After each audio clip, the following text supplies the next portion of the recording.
It's 8 o'clock. This is the UK Tonight. Coming up, the Westminster betting scandal deepens, with Labour now dragged into claims of gambling on the general election. The party's candidate for Central Suffolk and North Ipswich, Jon Craig, has been suspended after betting against himself. He says he deeply regrets the bet and had intended to give any winnings to charity. Meanwhile, the Conservative Party has withdrawn support for 2 candidates, and another 5 police officers have been accused of betting on the timing of the election. We'll get the latest from our Deputy Political Editor, Sam Coates. Also tonight, a chief engineer on the Horizon IT system apologises to wrongly convicted sub-postmasters, but tells the Post Office inquiry that the software was and is doing a good job. Gareth Jenkins was an expert witness in a series of flawed prosecutions. Today, he said he didn't understand the obligations of that role or the weight his evidence would carry.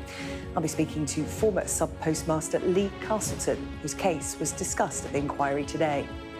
Plus, disturbing claims about the man accused of plotting to kidnap and murder TV presenter Holly Willoughby. We'll have the latest from Chelmsford Crown Court. And we'll go live to Buckingham Palace tonight, where the King and Queen are hosting the Emperor and Empress of Japan at a state banquet. We'll be hearing from the King later in the hour. All that to come and much more on the UK Tonight.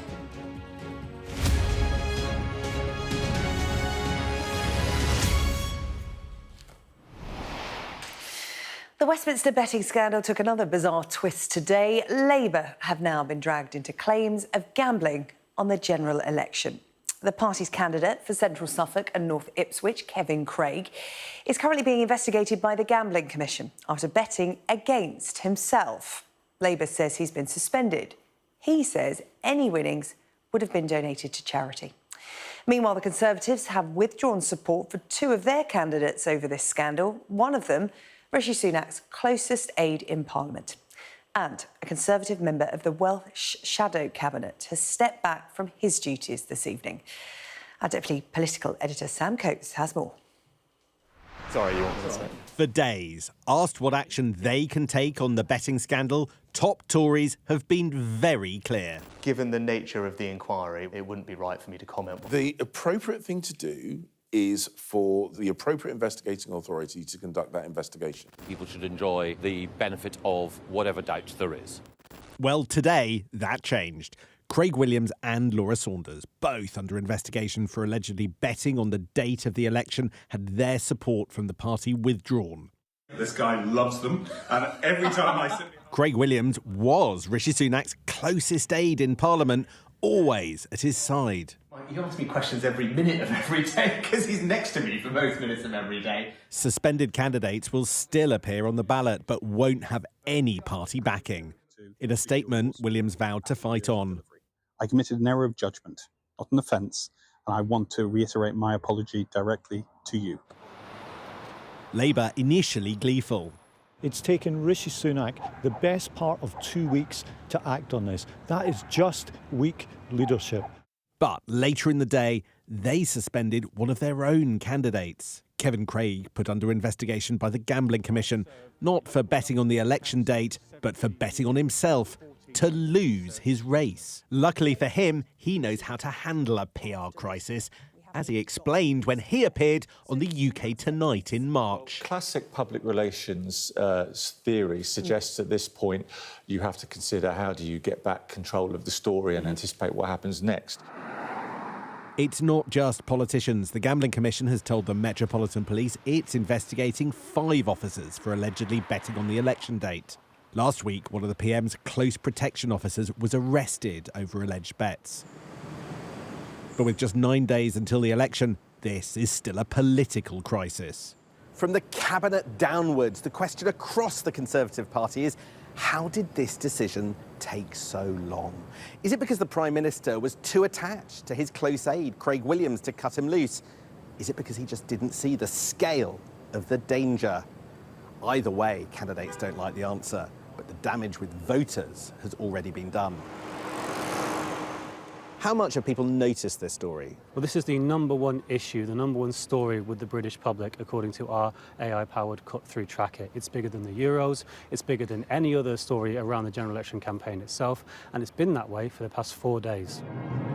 The grandeur of a state visit from the Japanese emperor. For Rishi Sunak and his ministers, a world away from stories of sleaze and grubby bets. They might not have many more moments like this. Sam Coates, Sky News, Westminster.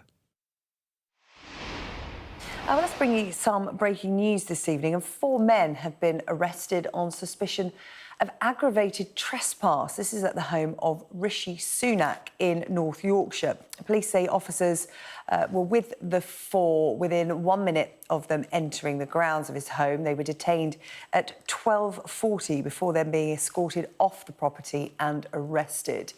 The arrests are understood to be linked to action carried out by the protest group Youth Demands. So the breaking news this evening, 4 men arrested on suspicion of aggravated trespass at the home of Rishi Sunak. Now, these are the 7 candidates standing for election in Central Suffolk and North Ipswich on the 4th of July. This is in relation to the story that was brought to you by our Deputy Political Editor, Sam Coates. On your screen now, the full list of candidates running in the Bristol North West constituency.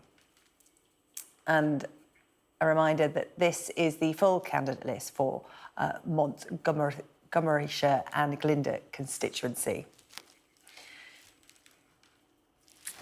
In other news today, a chief engineer on the Horizon IT system has today apologised to wrongly convicted postmasters, but insisted the software was and is doing a good job.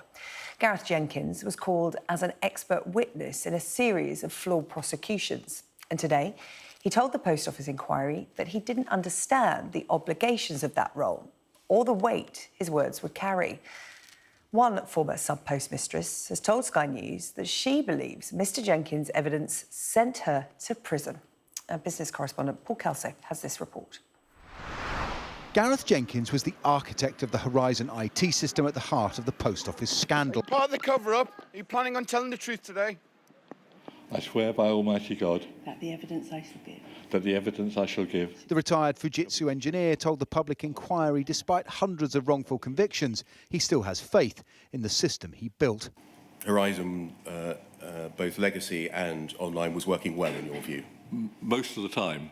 There were clearly problems during the pilots in both cases, and there were clearly individual problems that affected individual branches, and I'm sure we'll come on to those at some time. But in general, then I felt that the systems were working well.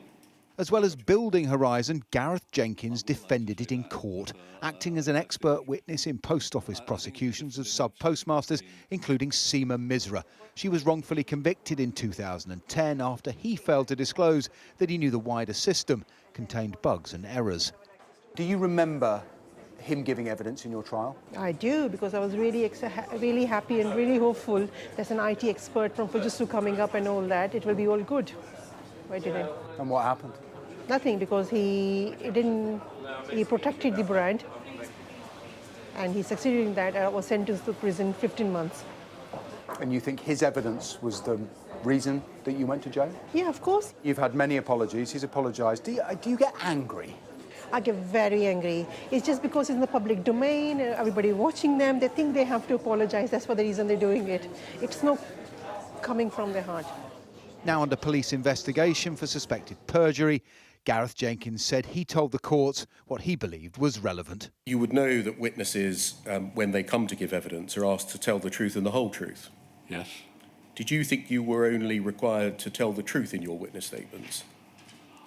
I was talking about those aspects that were related to the Horizon system, and I believe I did tell the truth and the whole truth as far as the Horizon system was operating in the specific branches at the specific times that I looked at data. But you didn't feel under any compunction to volunteer information about other faults or system defects about which you had not been asked? I didn't think that they were relevant in those particular cases. Mr Jenkins, will you apologise to Seema Misra in person? Gareth Jenkins will return to the inquiry to give evidence for another 3 days. Paul Kelso, Sky News, at the Post Office Horizon inquiry. Let's speak now to Lee Castleton, a former sub-postmaster who was made bankrupt by the Post Office after a 2-year legal battle. Many of you will be familiar with Lee's story. And Lee, we appreciate you talking to us again on the UK Tonight. Just hearing there from Seema Misra, who did not accept the apology today from Gareth Jenkins and said she was left angry by what she heard. What are your reflections this evening after his first day of evidence? Apologies mean nothing to me. It's irrelevant. You know, I mean, it just strikes me about the people giving evidence over the whole sort of period, including Gareth Jenkins today, just seem as though they want to and have always wanted to tell you what they think you want to hear. And it's not really, we just want the truth, you know. He talks about giving evidence according to what he thinks should be heard and not giving evidence according to what, you know, everything, all of it, the whole truth and nothing but the truth. And he just doesn't do that. He just picks and chooses the bits that it just helps the case that was put to the court in every case. There's no negatives there. There's no, but it could not have worked or any of that. And it's just, it's disingenuous. It's not great. It's not a great thing. Lee, are you feeling let down so far? Because the build-up to Gareth Jenkins' evidence, you know, throughout this inquiry, we've heard that he was the man in the know. He was one of the engineers who built and maintained the Horizon IT system. So we were led to believe he holds the key answers. The same when we were to hear to the former boss of from the former boss of the Post Office, Paula Venables. Are you feeling let down by what you're hearing? Because again, I speak to so many of you former sub-postmasters who say, again, you just want the truth. Do you feel you're getting any of that at this stage of the inquiry? Well, I really trust the inquiry team, the group, Jason Beer and all his team, and also the court participants. Legal teams are absolutely fantastic at uncovering things. And today was quite interesting because as soon as the questioning turned to the system and its architecture and its very opening beginnings, which Gareth Jenkins was part of, the EPOS system, which has been a particular part of the system that's been in question, he instantly moved himself away from that part of the system and instantly told Jason Beer that he didn't really know how that part worked at that time and wasn't really involved in any of that. Yet he took meetings that he was involved with the EPOS system and he gave direction to the programmers and how that worked. He was also told by one of the engineers, David McDonald, that the system was flawed and that it didn't work properly. So all of these things were put to him today and all of the things he suddenly couldn't remember or didn't know. And that's been a theme again of the whole thing. The paperwork does not mislead. The paperwork is very factual. It's dissected instantly by the, you know, Jason Beer and his team. And it's very interesting to hear the human side, the differences to what people remember and what people wrote at the time. And he will be judged on that. And I'm looking forward to that. Yeah, and Lee, it's important for people watching tonight to remember that you're across as much of the detail as the lawyers involved in this art, because, you know, this is your life invested in this inquiry. Gareth Jenkins said... Survivors as well, though, Sarah-Jane. There's such a big group of us involved in this, and that team, that effort, that, you know, that sort of push towards the truth is a team effort, and it's very difficult to deceive 555 people. Yeah, you're not going to let them drop anything or miss anything. Lee, Gareth Jenkins said today the Horizon IT software was and is doing a good job. I mean, that quote jumped out at me today from today's inquiry. The caveat was there, wasn't it? In all of the, whenever he looked at any of the offices that had issues or potentially had issues, it was working at that time and he could see no fault with that. But then he was taken to issues that affected numerous offices over many years where fixes were actually put in place that didn't fix. And on those particular things, he stepped back instantly and started to not remember things and not remember how things worked. And that's just disingenuous all the time. You get this constantly. You got it from Paul Reynolds. You get it from the different legal people that have been involved in this, you know, for the post office and various other companies. It always is as it fits, you know, to make them in the very best of light. And but the truth, the absolute truth, is in the black and white writing, and that's the thing that, you know, we hang on to for the obvious truth in there. Yeah. He also said in hindsight, he would have done things differently, a phrase, again, we've heard time and time again at this inquiry. Lee, thank you so much for your time tonight. We've got 3 more days of evidence from Gareth Jenkins, one of the engineers who built the Horizon IT system. We will continue to follow the evidence closely here on Sky News. Once again, thank you for your time, Lee. We really appreciate it. Lee Castleton there. Thank you for listening. Well, let's turn to Tenerife now. Specialist search dogs have been brought in to help look for the missing British teenager Jay Slater, who hasn't been seen now for more than a week. The mayor of a local town has confirmed that police are now looking through CCTV footage after Jay's family shared a blurred image of someone they believe could be him. It was captured last Monday, some 10 hours after he was first reported missing. Let's bring in our correspondent, Shingi Marike, who's been following events in Tenerife for us and can bring us an update. Shingi, what's the latest? Today we saw a development in the search for Jay Slater in the form of those sniffer dogs brought in from Madrid. The Spanish Civil Guard have told us that those sniffer dogs are specially trained to find people in large areas. And we saw a bit more activity, but I have to say, over the course of the last few days we've been here, conditions in that region of Tenerife are highly changeable. So today it was quite high cloud cover, it was quite windy, and the area in which they're searching is at the bottom of a ravine. It's quite arid, it's quite difficult. A lot of scrambling would need to be involved by those officers to get down there into that area. And just to revisit the timeline now, it's been 9 days since Jay Slater went up to the mountains, that area of Tenerife, with 2 men who he met at a music festival.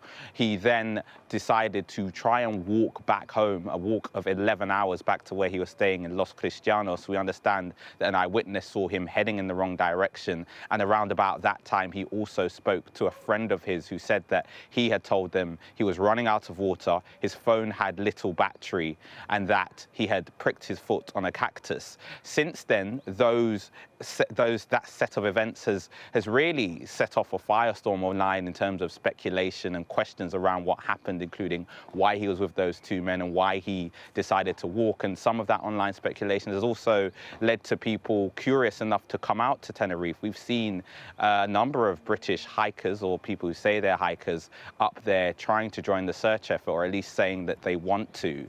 And as you're saying, at the heart of this is a family who are searching for answers and searching for progress. Yesterday we saw Jay's dad Warren in Santiago del Teide, which is a town 7 kilometers away from where Jay was missing, or is believed to have been missing, and he was putting up leaflets and asking people to look into this CCTV footage that you mentioned, this small blurry snapshot of a figure they believe to be Jay walking through the town, spotted in the town square. We now understand that the mayor of that local town has passed this footage on, and it's now going to be looked at, which is something Jay's family really hope progresses this case as the search enters its 10th day tomorrow, with still no sign of where Jay Slater is, and so many questions around this case. Shingi, thank you. Shingi Marike following this for us from Tenerife. An 80-metre-long cargo ship has become stuck in a river in Cambridgeshire. The Baltic Arrow has become wedged in the River Nene at around 9 o'clock this morning while carrying timber to Wisbech. A spokesperson for the port said the grounding appeared to have happened because of the tide going out whilst part of the vessel was in contact with the bank, and the plan is to wait until the next high water to free the vessel from that bank. Officials are hoping to have her freed by this evening. Still to come here on the UK Tonight. The personal becoming political. We hear from Lib Dem leader Sir Ed Davey about his experience as a carer for his disabled teenage son.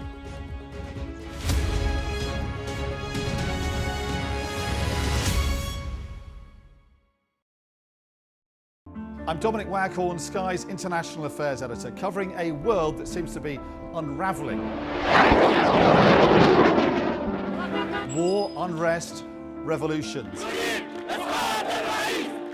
It's not his country, it's ours, and we're going to take it back. They have succeeded for the first time in their country's history in removing a leader from power. Now, freedom! There was fighting here, but there's clearly now a lull, and they're using it to bring up more ammunition. We take you to the heart of the stories that shape our world.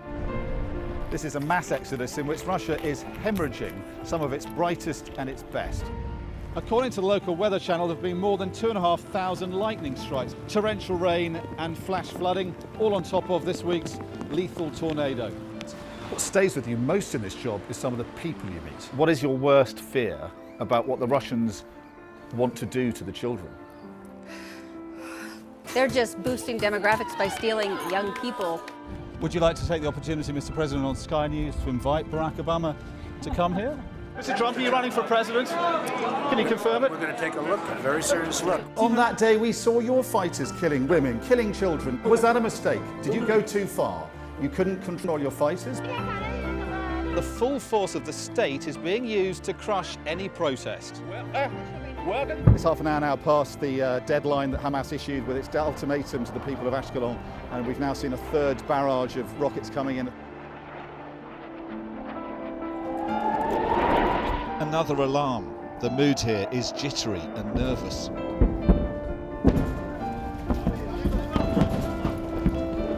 We're seeing the world get more and more divided, and it's our job to try to make sense of it all.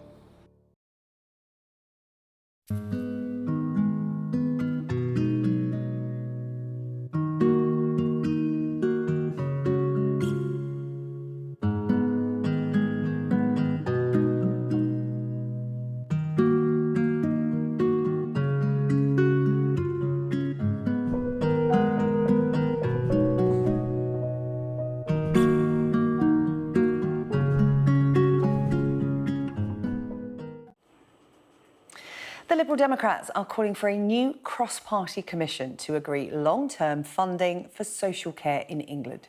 The party's leader, Sir Ed Davey, has been discussing his experience as a carer, first for his mother when he was a teenager, and now for his own disabled son.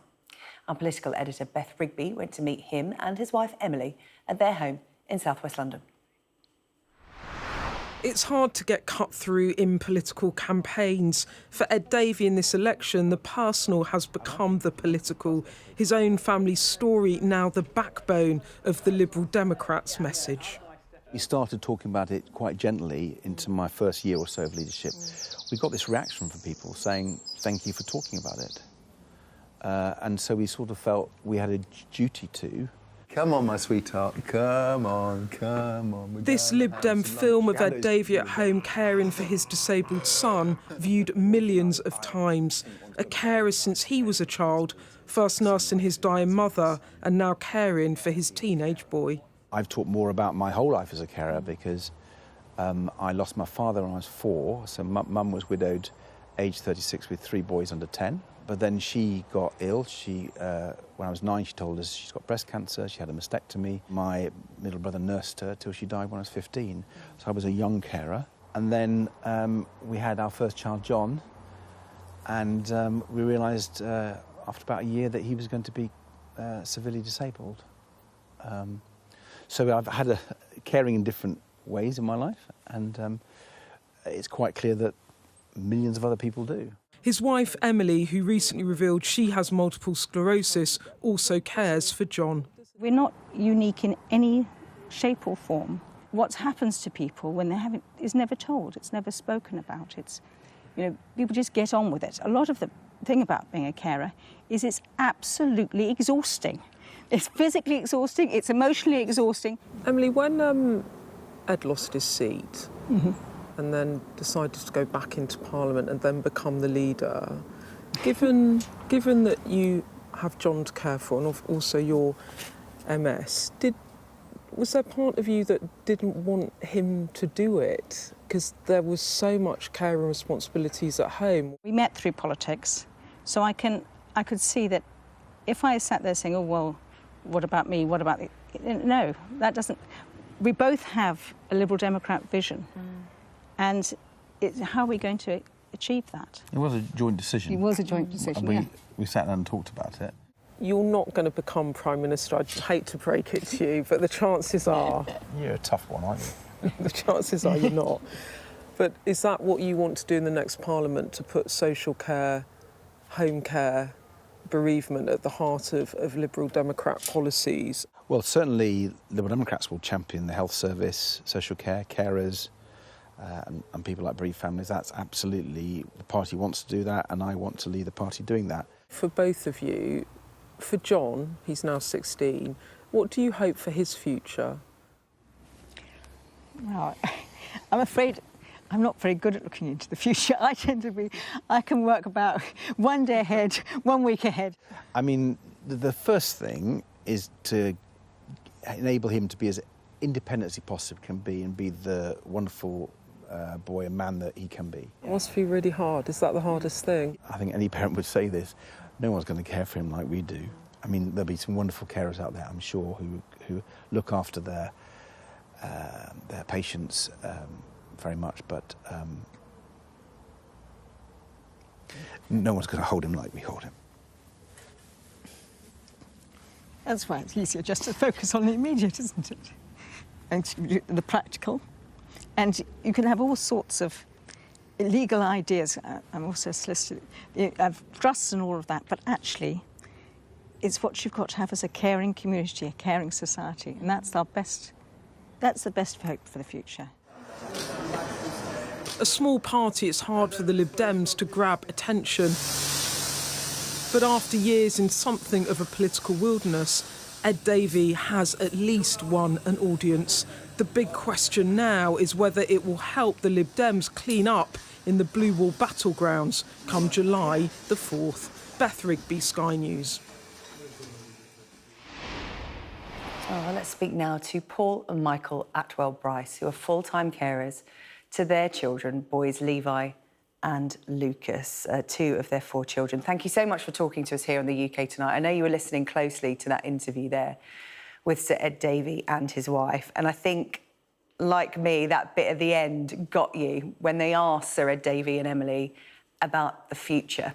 And that's the bit that choked them up, because the future for children like their son and your sons is uncertain, because without the carers in the family, the care just isn't there. And that's the real worry, isn't it? I think that's the stress to any parent who cares for children who have disabilities within the family. I think the hardest part is the what ifs, but you have to be honest and you have to be aware of all the possibilities. But you have to be there truthful as well. Yeah, I mean, we've committed our entire life to Levi and Lucas to care for them in our home with support. And that's the issue, I think. Some people don't get support, so then they end up having to go into residential, which costs thousands of pounds. And we always say support the parent carers at home, and that wouldn't always happen. Put more support in, stop. It's a constant battle when you're parents for disabled people. You're fighting all the time, you're managing, you're sometimes up all night dealing with seizures like us, other medical issues, running about for prescriptions, everything else that comes with it. And then you're having to fight local authorities, the NHS, just for medication, support, OT, equipment, and it's just so wrong. And alongside that, you're having to manage the children themselves. And as they were previously saying, yes, it can be absolutely exhausting, but it's very rewarding. Yeah. And they are the most important, aren't they? Who's caring for them? Who's caring for you, and who, heaven forbid, should be in that wider community to care for them if something should happen to you? That's what it's all about. And I think what Sir Ed Davey has picked up on here is this is about more than politics. Yeah. This is about millions of people. This is about creating a care commission, regardless of whether you're Lib Dem, Labour, Conservatives, something that can make a meaningful impact. Because up until now, social care has been so low down the political agenda. And that's what we've tried to do over the years. Is disabled people are always seen as second-class citizens when really they're not. They're just humans like everybody else, and we work very hard, don't we, to show the world that just because you have a disability, you are no lesser than anybody else. Yeah, and there needs to be the full wraparound support, and it just needs a massive overall, like the NHS, social care, everything. I mean, it's like what they pay PAs and carers, like minimum wage. So you're going to get poor quality staff, and you know, you're not going to get the right people to look after these severely like disabled children like our boys. They've got life-threatening epilepsy, they're non-verbal. I mean, they're adults now, but they're still in nappies.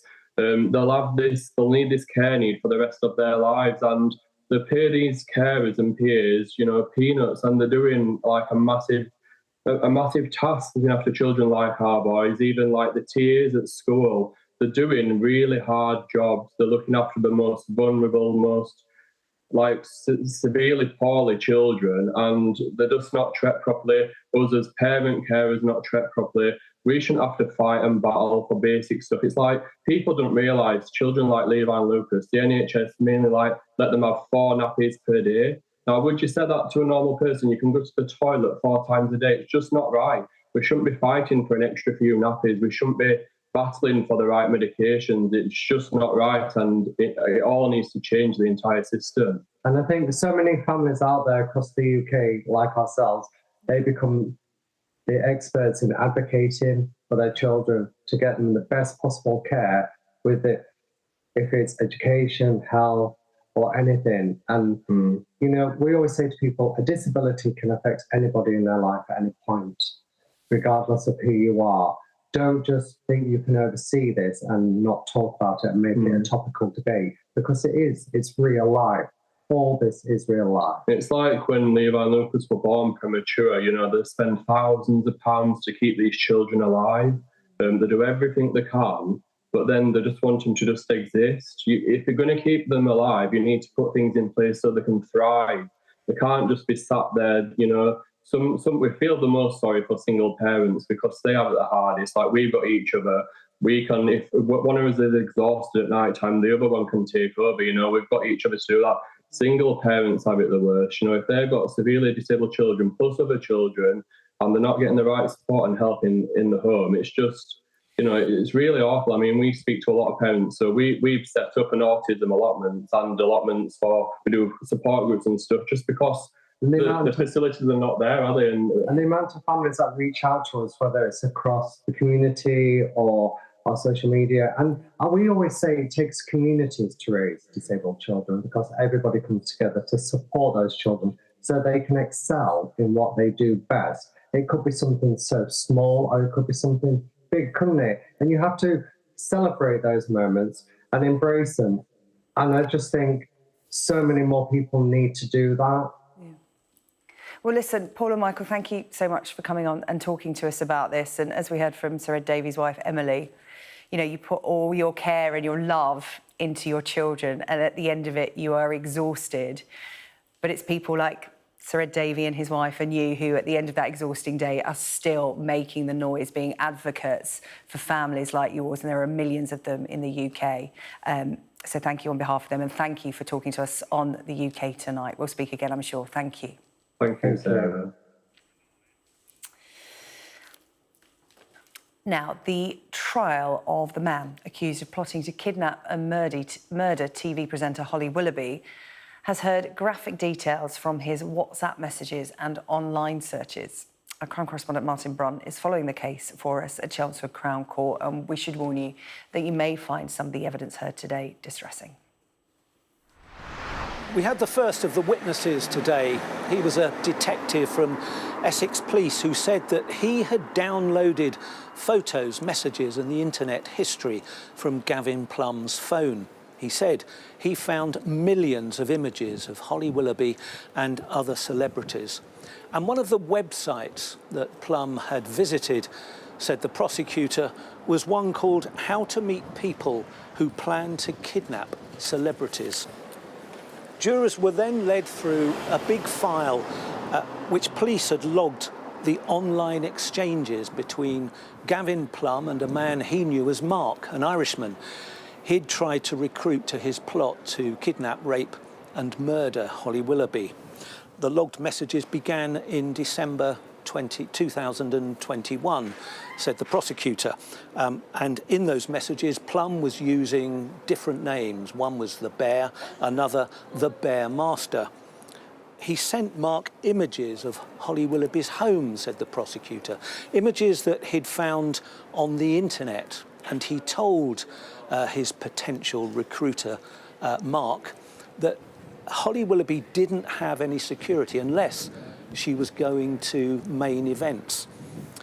Jurors were also told that the two men discussed ambushing Holly Willoughby in her car at some place, until Plum then decided that the better option was to try and kidnap her at her home.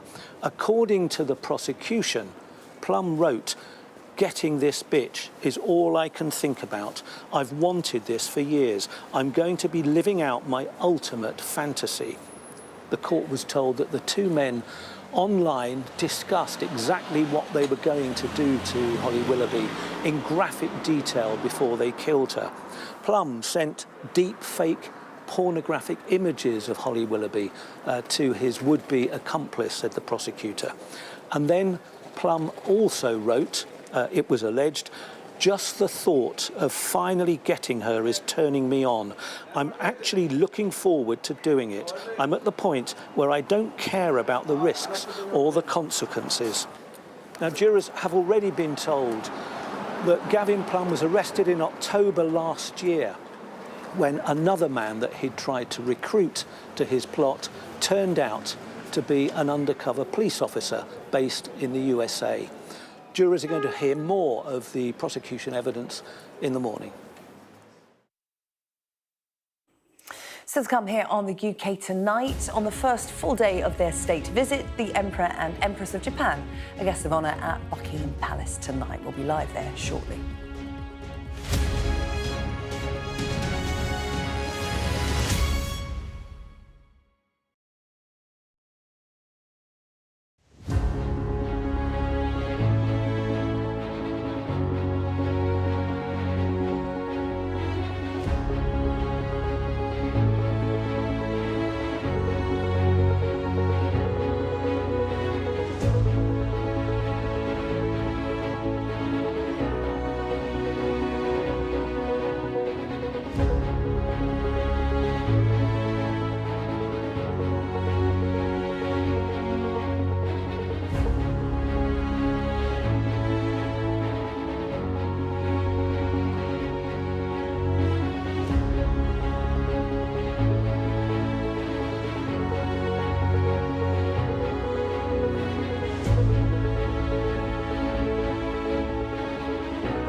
Let's take you straight to Buckingham Palace. Live pictures, the King and Queen hosting a state banquet for the Emperor and Empress of Japan. Just looking at some arrivals. I think we just saw David Cameron arriving and Jeremy Hunt, the Chancellor, arriving into that big state banquet. Our royal correspondent Rhiannon Mills joining me now.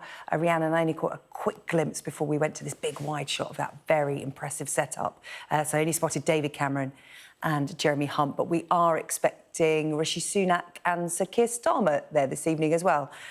Of course, the guests of honour, the Emperor and Empress too.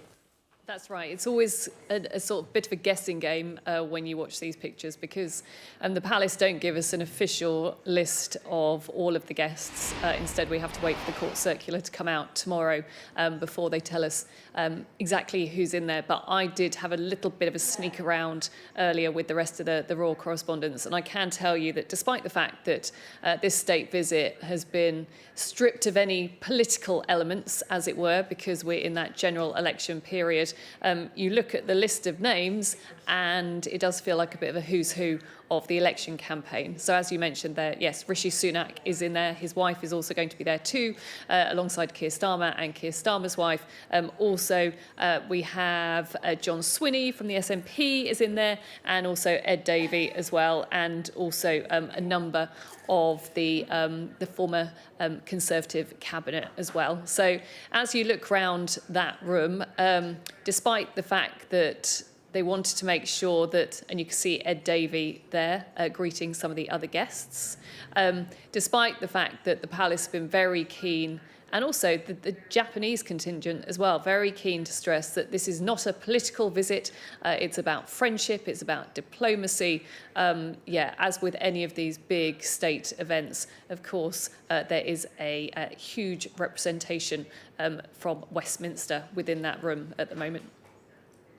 It's the first full day of this state visit. What's on the agenda for the coming days for the Emperor of Japan?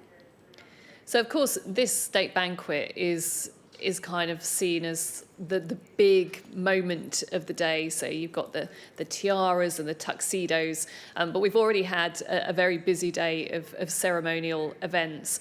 So earlier on, Prince William met the Emperor and the Empress at Claridge's Hotel before accompanying them in cars to Horse Guards Parade. And it was there that they were then met by the King and the Queen, who, in quite an amusing moment, you saw the King tapping his wrist at one point because they were slightly delayed. They got there about, 6 or 7 minutes late. And eventually the Emperor and Empress were met by the King and Queen, the King then accompanying the Emperor to inspect the guard. It has to be said, it was absolutely sweltering in that heat for those ceremonial soldiers who train so hard to make sure that everything they do is just picture perfect. And then, of course, the royal couples made their way in carriages to Buckingham Palace.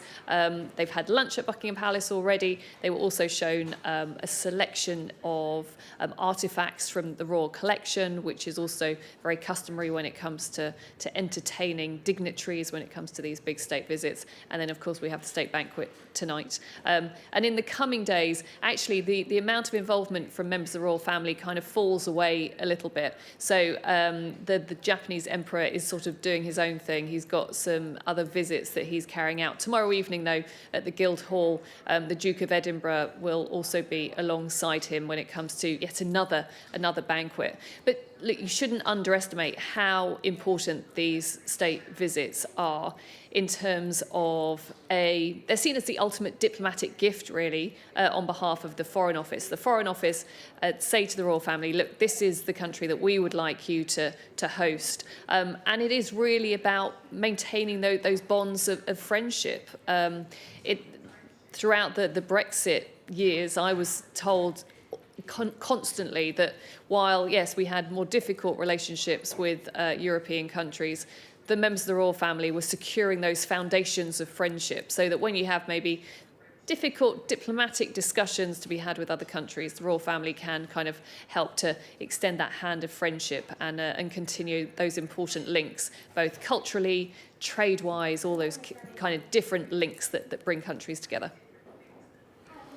Just looking at everybody coming into the room, Rhiannon, interesting to see people walking around looking for their place names. It's always the thing at these kind of formal dinners, isn't it? That awkward moment where you walk in and try and find out where you're sitting, and more importantly, who you're sitting next to. We are expecting a speech from the King and one from the Emperor of Japan as well. What would be the content of these speeches, do you think? Well, just to pick up on what you were saying there, is you've got people milling around trying to find where they're sitting and who they're sitting next to.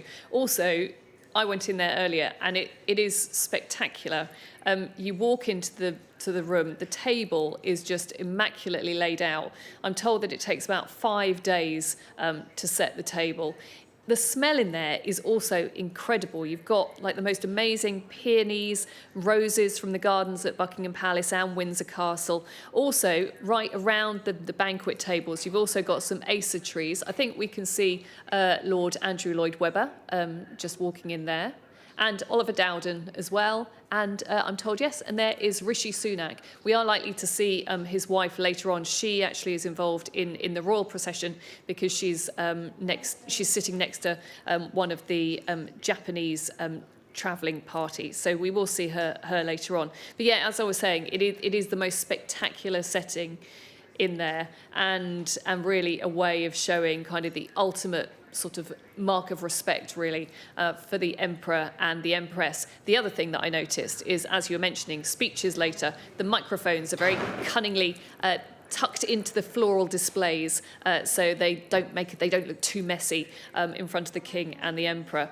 I think it's going to be interesting to see what the King has to say. As I was mentioning earlier, this state visit almost didn't happen because the election was called, and there was a lot of discussion about whether or not it was too political a visit to take place. During Queen Elizabeth's reign, there were no state visits during any general election campaigns during her 70-year reign, and actually in 2017, because a snap election was called, a state visit by the Spanish King was postponed. So it shows you how sensitive these things are, but what it has meant is that any kind of really serious political elements, so for example, usually the visiting dignitary would go to Downing Street to meet the Prime Minister, would have specific meetings with the leaders of the opposition, would also potentially give a speech in the Palace of Westminster as well. So, and I think we can just now start to see the royal procession heading through the picture gallery on their way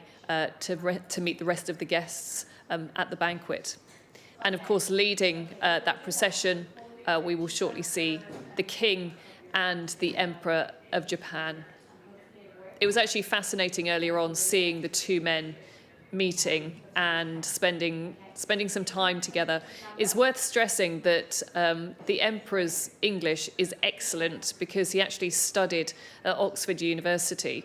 And I also think when you see the two men alongside each other, you can't help but think that these are two men who, for a great period of their life, were heirs, and now they are both monarchs, and they know very clearly how significant these moments are, as we see the Queen and also Prince William, followed by the Duke of Edinburgh and the Duchess of Edinburgh as part of that royal procession. Of course, Prince William there accompanying the King as well, and I can't help but thinking that the timing of this was pretty spot on. It's half-time in the football because, of course, it's a busy time at the moment. The general election, the Euros, it's half-time, England against Slovenia, goalless. I'm sure that information has rippled around the room there as they prepare for this state banquet, as the King enters the room alongside the Emperor of Japan. And don't forget, Prince William is president of the FA, so he is certainly a man. That's where I think the timing came from, Rhiannon. He was probably watching it round the corner. Yeah, you and do said, wonder. right, we're good to go now. We're good to go. You wonder whether anyone's going to be feeding him information as the game goes on. But of course, duty first this evening, concentrating on that state banquet.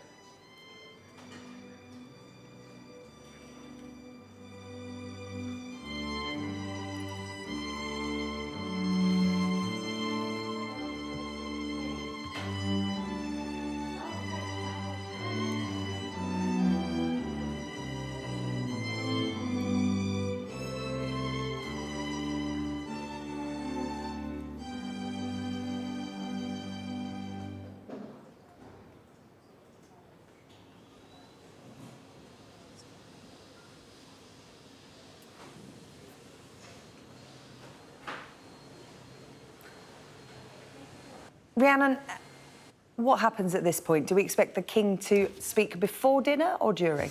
So I've been told that we should anticipate that we hear the speeches before 9 o'clock, and then afterwards they then will be having dinner. For anyone who is interested in what they will be eating this evening, they're going to start off with poached Scottish langoustines. There will then be baked fillet of Cornish turbot, and then there will be an ice cream bomb with peach sorbet insert. So another delicious dinner for the Emperor and Empress after they also had lunch at Buckingham Palace earlier on today. But yeah, we wait to see exactly what the King has to say. When it comes to these speeches, they are written in conjunction with the Cabinet Office. He will not want to say anything that overshadows or has any impact when it comes to the general election. And we can see him now taking to his feet with his speech in his hand. My wife and I are so delighted to be able to welcome you to Buckingham Palace this evening. E koko ni o keiri nasai. Welcome back to Britain. Your Majesties, ours is a partnership with deep roots. For over 400 years, our nations have inspired each other, learning from each other's experience and enriching our industries, cuisines and cultures with elements borrowed and shared. Even our hobbies have shared roots, for it was English climbers like Walter Weston in the late 19th century, enraptured by the Japanese landscapes they encountered, who helped to introduce recreational mountain climbing in Japan. This is a passion which so many British and Japanese now have in common, not least at an individual level, Your Majesty and myself. At the core of our partnership is a close friendship, one based on a mutual understanding of the importance of international rules and global institutions, forged from the lessons of history, including its darkest years. Today, as we face a world in which these principles are ever more challenged, our shared values of freedom, democracy, and the rule of law are more important than ever. Our partnership is also one that continues to grow and flourish, to put out new shoots and branches. We share a bond which sets us apart from so many others, being both island nations whose advancement has relied particularly on our ability to adapt and to create new solutions for society through the power of collaboration and innovation. Indeed, I believe that our people also share an understanding of how tradition and innovation can work together to strengthen each other and the future we work towards. I saw something of this on my first visit to Japan in 1970, when I toured the first Japanese World Expo in Osaka. As a 21-year-old, the innovations I saw left me with a lasting impression of the power of blending the traditions of Eastern and Western civilizations, together with progress in science and technology for the benefit of all. My 4 further visits to Japan since then, and my engagements with your people and companies over the years, lead me to believe that the impressive links forged between our economies and our businesses have built on those same ideals. Over the last 50 years, Japanese investors have made an enormous contribution to the economy of the United Kingdom. Our country has provided a home where I am proud to say these businesses have thrived, while growing numbers of British businesses have been welcomed into Japan. Our talented scientists are also working together on research and technology to help address some of the most pressing challenges that face our planet. The seriousness and urgency of the climate and nature crises we face cannot be overstated. Our generation owes it to those who follow to face it with vigor, determination, and creativity. Against the history of deep traditional respect for nature in both of our cultures, the private sector has a key role to play.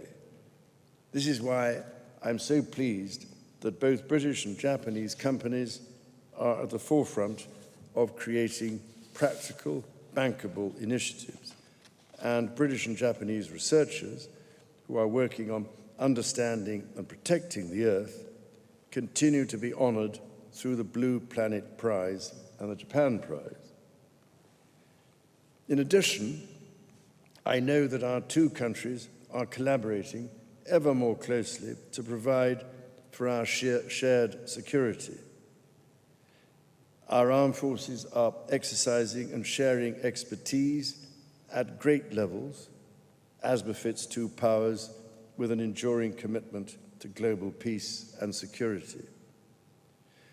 From energy and the environment to supply chains and semiconductors, from cybersecurity and sustainable food supplies to defence industrial collaboration, our governments are working together to provide a stable world for future generations.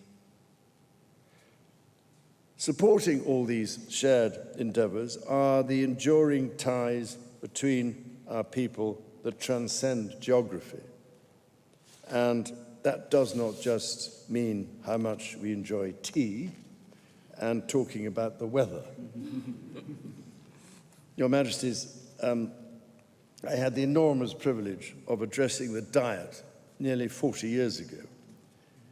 During that address, I expressed my deep hope that our countries would exchange more of our cultures and, by doing so, enrich our creativity. I cannot tell you how encouraged I have been to see the remarkable array of cultural exchange and co-production between our countries grow ever stronger. Just today, 130 members of the Royal Opera House were on stage in Japan at the Kanagawa Kenmin Hall, led by Sir Antonio Pappano. And as Studio Ghibli's anime continue to delight audiences worldwide, with Hayao Miyazaki's wonderful The Boy and the Heron scooping an Oscar earlier this year, the House is full at the London Coliseum this evening for a stage production of Spirited Away.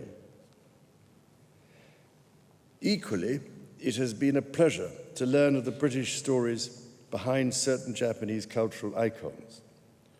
Perhaps you would allow me to note one particular individual who turns 50 this year, raised in a London suburb with her twin sister, a self-made entrepreneur worth billions of dollars, and a UNICEF Children's Ambassador on top of all that.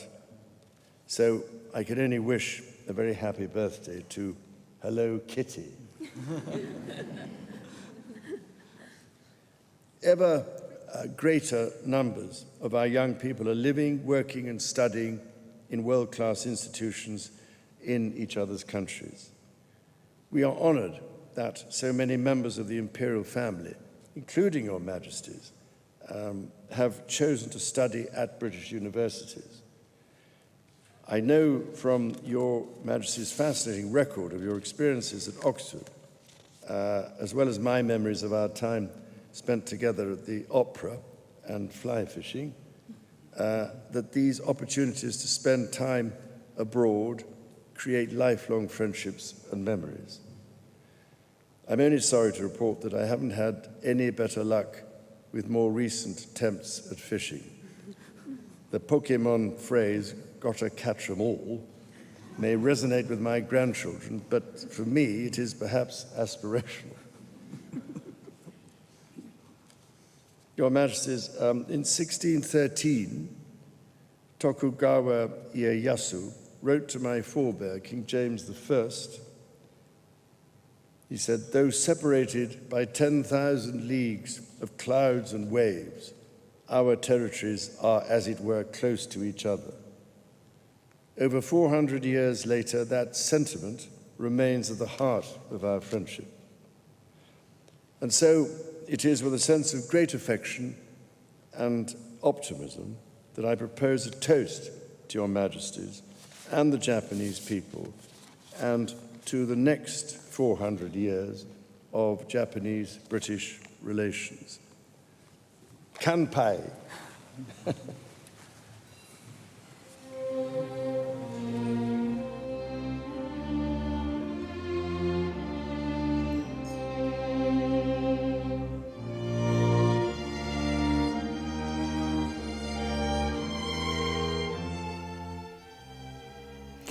You're watching The World with me, Yalda Hakim. You're looking at live images from inside Buckingham Palace, and you just heard there from King Charles, who is hosting a state banquet in honour of Emperor Naruhito and Empress Masako of Japan at Buckingham Palace alongside Queen Camilla. It's the first day of their state visit to Britain. Well, let's bring in our royal correspondent, Rhiannon Mills, who joins me now live. And Rhiannon, just such a beautiful banquet. We heard there a little bit from King Charles, who honoured the Emperor and the Empress on their first day of this state visit, but also toasted Hello Kitty, which was quite a tender moment.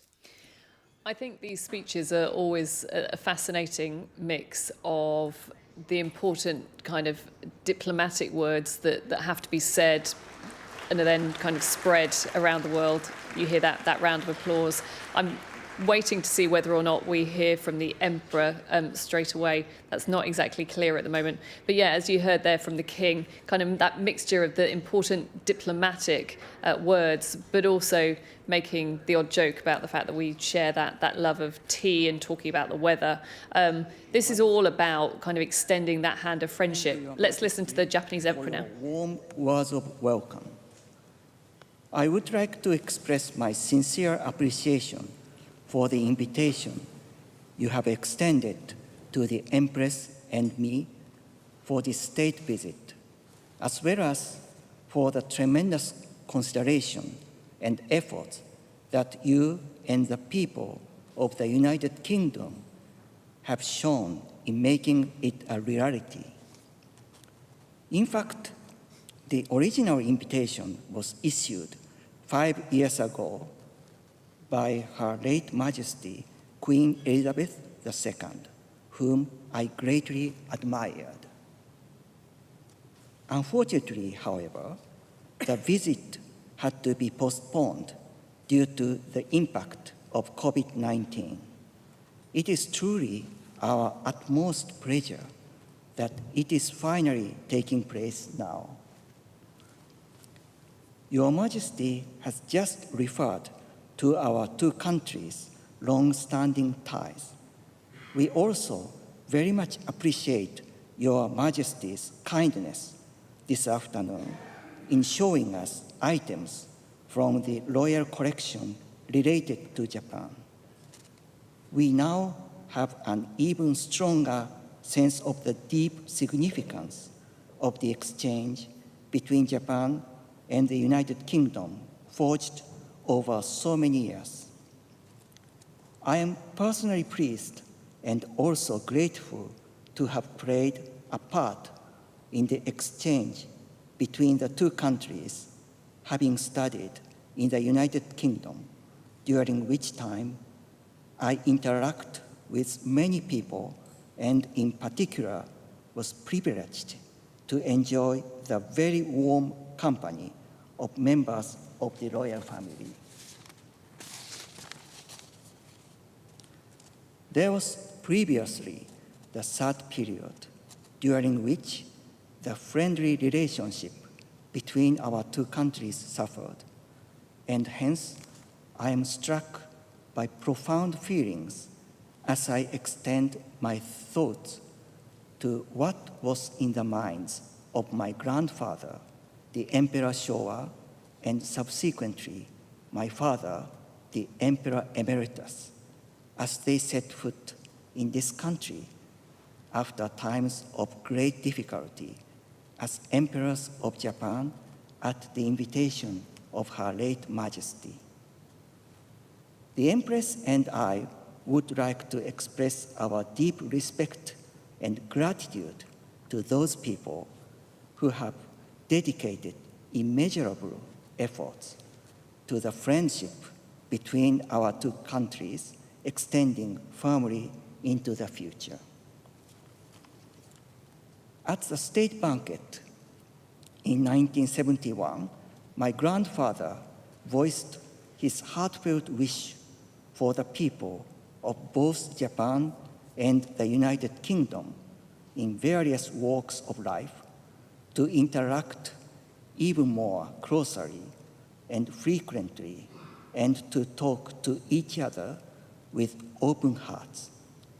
It was also my father's sincere hope that our two peoples would continue.